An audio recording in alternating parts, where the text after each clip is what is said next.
আসসালামু আলাইকুম, আমি Sanam. Welcome to my kitchen. আজকে আমি আপনাদের সঙ্গে শেয়ার করব খুবই সহজ উপায়ে তৈরি করা একটি রেসিপি, পটল ভাজি।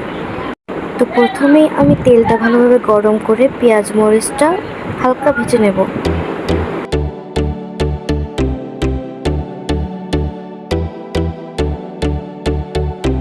পেঁয়াজ মরিচ এবং পটলটা যেন ভাজা তাড়াতাড়ি হয়, সেজন্য আমি 1 চা চামচ লবণ দিয়ে দিচ্ছি।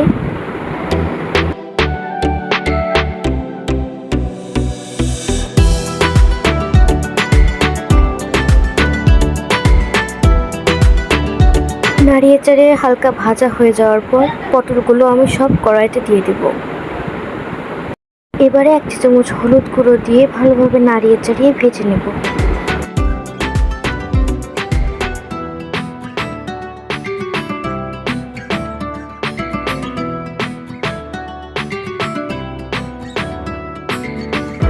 এই তো ভাজিটা কিছুটা সেদ্ধ হয়ে এসেছে, আর কিছুক্ষণ পরই হয়ে যাবে।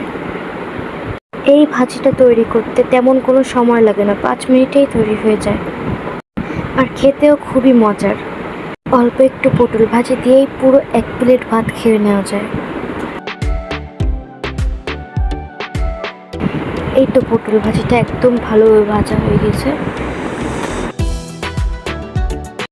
আপনারা যারা পটল ভাজি খেতে পছন্দ করেন তারা নিশ্চয়ই আমাকে কমেন্ট বক্সে জানাবেন।